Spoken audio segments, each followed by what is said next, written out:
semuanya, selamat datang di podcast Immigration Insight, ruang diskusi santai tapi berbobot bareng kita para taruna peteknik imigrasi.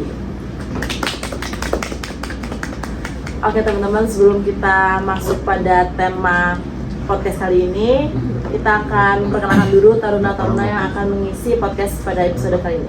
Dapat dimulai dari rekan aku. Halo teman-teman, nama saya Jonathan, saya dari Prodi Hukum Keimigrasian C. Halo teman-teman, nama saya Nasri Julia, saya dari Prodi Hukum Keimigrasian C, NRT 202.205.201. Halo teman-teman, nama saya Zenanja Putro, NRT 2022.225.111, Prodi Hukum Keimigrasian C. Halo teman-teman, nama saya Resinaria, saya berasal dari Hukum Keimigrasian C.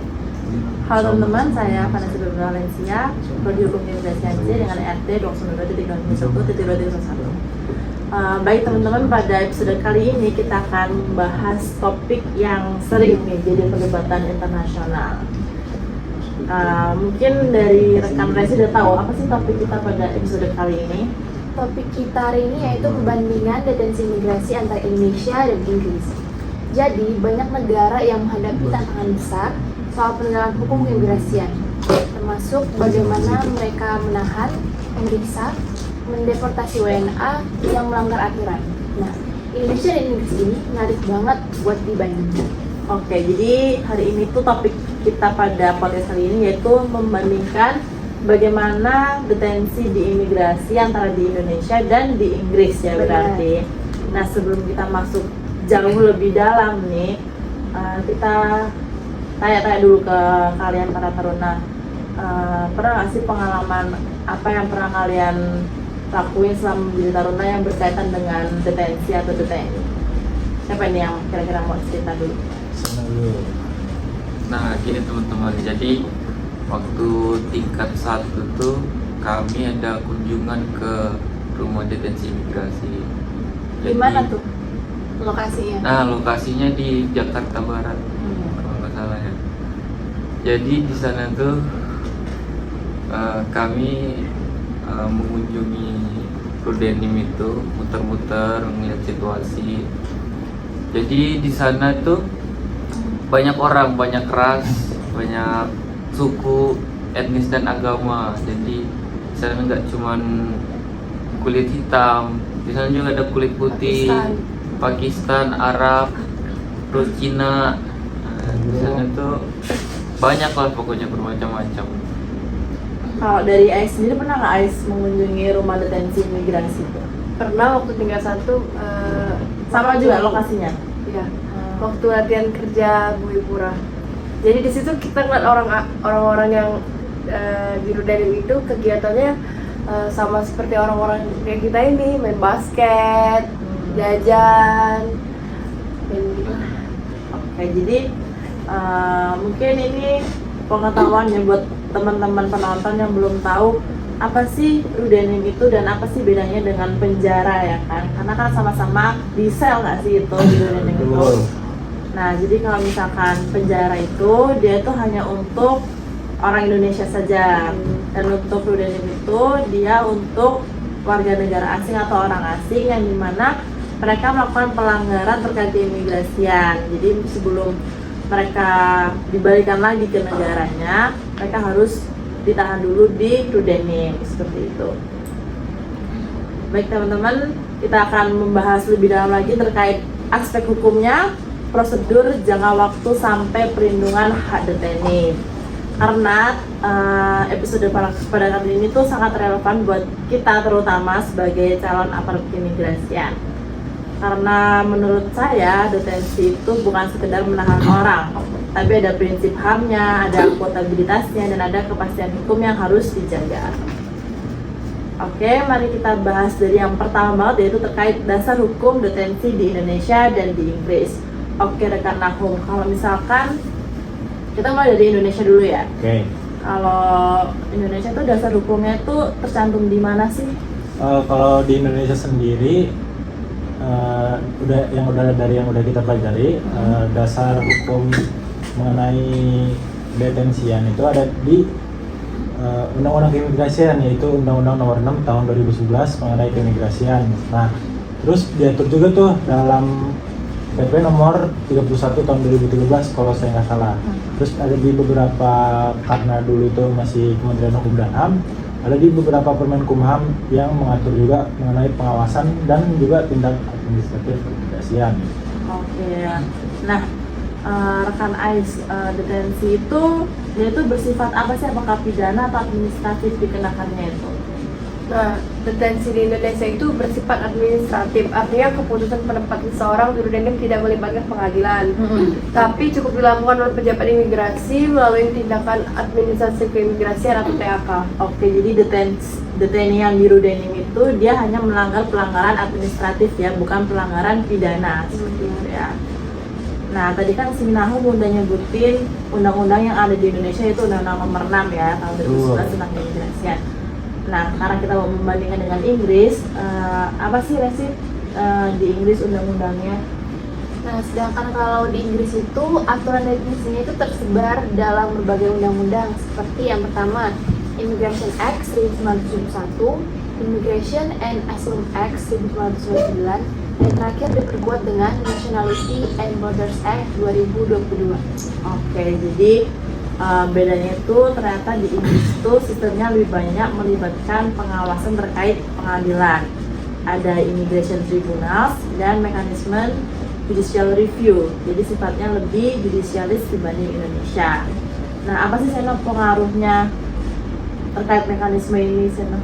Nah, ini nanti berpengaruh ke mekanisme penahanan, terus hak deteni sampai ke waktu deteni yang bisa ditantang di pengadilan. Menarik banget sih ya berarti. Nah, tadi kita udah membahas terkait sistem hukumnya. Sekarang kita bahas ke prosedurnya. Jadi gimana sih seseorang bisa masuk ke Rudenim atau di Inggris itu Immigration Removal Center. Nah, kalau menurut Ais di Indonesia itu gimana sih prosedurnya seseorang itu bisa masuk ke Rudenim? Nah, kalau di Indonesia, prosedurnya dimulai dari penindakan atau temuan WNA yang melanggar aturan. Setelah pemeriksaan, kalau terbukti melanggar, pejabat imigrasi menerbitkan TAK berupa penempatan di Rudenim. Oke, apakah ada tambahan lagi sih? Nah, selain itu tuh ada yang namanya pernikahan lanjutan. Jadi koordinasi dengan kedutaan, sponsor dan juga keluarga. Lalu dilakukan proses deportasi secepat mungkin. Oke, nah kalau di Inggris tuh tadi kan udah disebutkan prosedur di Indonesia. Kalau di Inggris boleh disebutin gimana? Kalau di Inggris tuh ada yang bikin menarik kalau menurut saya, yaitu ada namanya itu detention review. Oke. Jadi hal detention review ini dilakukan secara berkala. Jadi kayak biasanya itu kalau nggak salah setiap 28 hari. Jadi penahanannya itu atau proses penahanannya itu terus diawasi gitu loh. Oke, jadi kalau di Inggris tuh Home Office-nya mengeluarkan detention order. Jadi setelah seseorang itu terbukti tidak memiliki hak tinggal, mereka akan ditempatkan di fasilitas seperti Immigration Removal Center. Kalau di kita kan Rudenim. Di Inggris itu Immigration Removal Center atau mereka nyebutnya dengan bahasa lain itu yaitu Short Term Holding Facilities. Nah, ada nih sistem yang menarik Seno di Inggris, bisa disebutkan tuh sistem apa? Nah, sistem yang menarik di Inggris ini namanya sistem bail. Oke. Jadi deteni itu bisa mengajukan permintaan pembebasan secara bersyarat kepada tribunal. Jadi mirip seperti jaminan gitu. Oke, tapi di Indonesia ada nggak sih sistem bail itu? Nah, sementara di Indonesia nggak ada mekanisme bail. Sistemnya murni administratif sehingga kontrol lebih ke internal imigrasi dan Kemenkumham. Oke, jadi di Inggris itu punya mekanisme bail dan di Indonesia nggak punya ya? Iya. Oke, sekarang kita masuk ke bagian yang paling sering dipertanyakan. Berapa lama sih seorang itu bisa didetensi? Nah, Resi, kalau di Indonesia itu berapa lama sih seorang itu bisa detensi?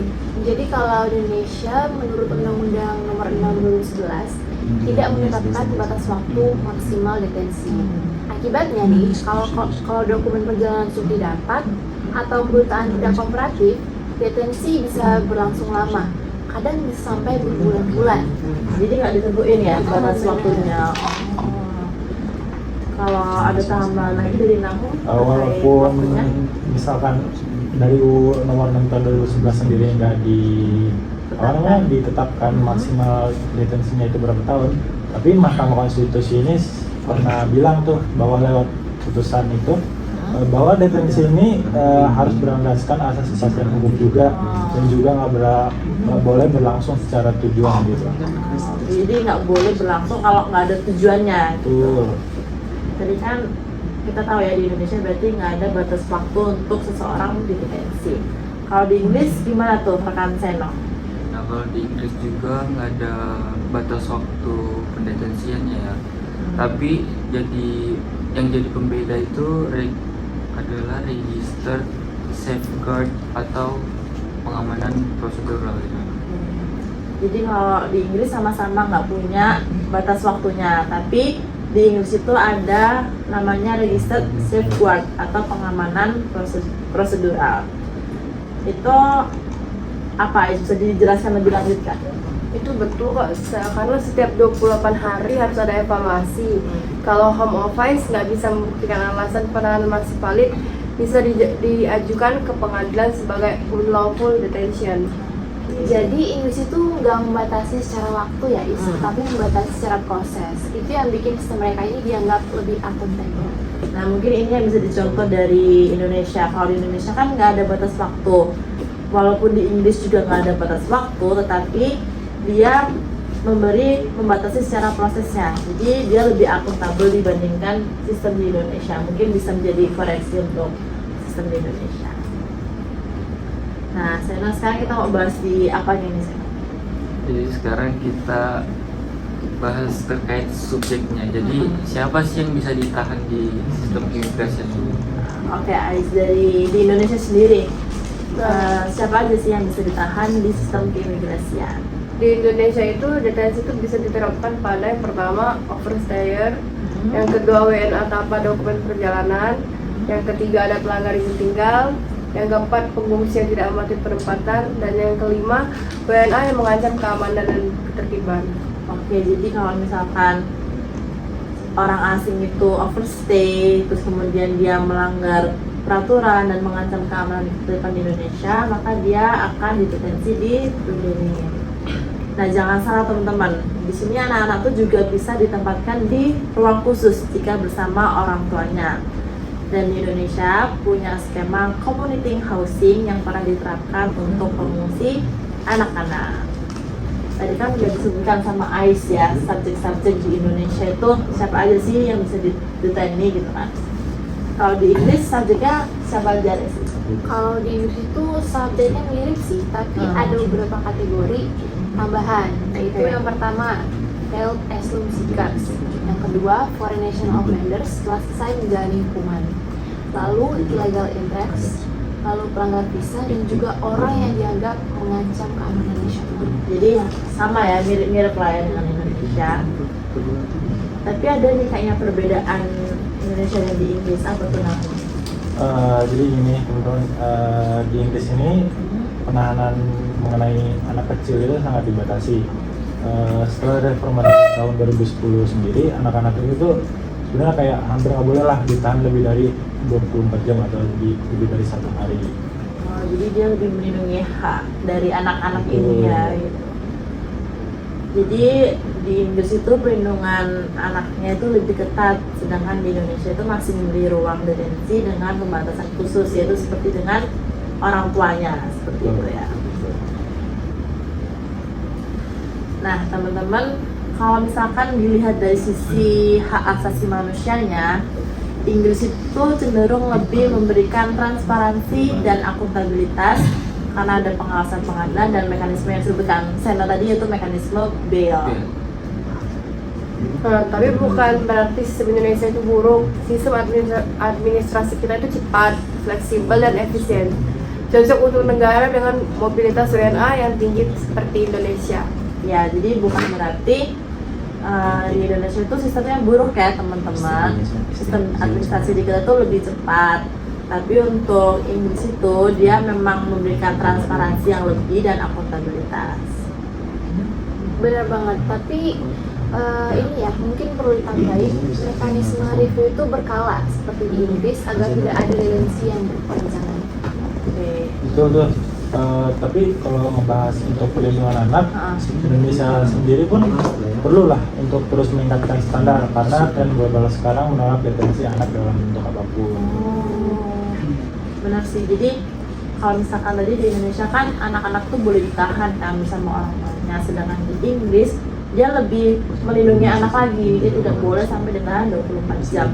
Dan ternyata itu pun sudah menjadi standar di tren global ya, karena dia tuh menekankan bahwa menolak detensi anak dalam bentuk apapun. Jadi kesimpulannya gimana nih Seno? Jadi kesimpulannya ini dua negara ini punya konteks yang berbeda. Di Inggris tuh menekankan lebih ke arah kontrol hukum dan HAM-nya, sedangkan di Indonesia tuh menekankan ke efisiensi administratifnya. Jadi keduanya punya kelebihan dan ruang perbaikannya berbeda. Jadi perbedaan antara Indonesia dan Inggris itu tidak jauh berbeda. Mungkin di Inggris sistemnya mereka lebih transparansi dan akuntabilitas. Di Indonesia mungkin lebih menekankan secara administrasinya. Tetapi bukan berarti sistem Indonesia itu buruk kayak teman-teman. Nah, seperti itu. Di sini Resi kan tadi belum pernah ceritakan, pernah nggak sih Resi main ke Rudenim dan apa pengalaman menarik Resi terkait Rudenim dan Dede? Kalau saya tingkat 1 sama pernah ke Rudenim di Jakarta Barat kan. Belakangan ini Laja terakhir itu saya pernah ke ruang detensi imigrasi, yaitu yang di tempat Laja saya itu di Medan, Polonia. Situ saya bisa menyaksikan langsung bagaimana seorang DTI ditahan di ruang tersebut. Jadi yang kurang lebih sama seperti di rumah detensi di Rudenim, sama dengan ruang detensi. Jadi mereka tuh ditempatkan sebelum akan dimasukkan nanti ke rumah detensi imigrasi. Oke, jadi mungkin teman-teman saya jelaskan lagi pembedaannya. Kalau misalkan ruang detensi itu ada di kantor imigrasi. Nah. Kalau Rudenim itu rumah detensi imigrasi. Nah, kayak gitu kan. Nah, kalau misalkan ini nggak sih, pernah nggak sih kalian dulu waktu tingkat 1 main ke community house? Pernah. Nah, ada yang bisa jelasin nggak community house itu sebenarnya apa sih? Dari Senong.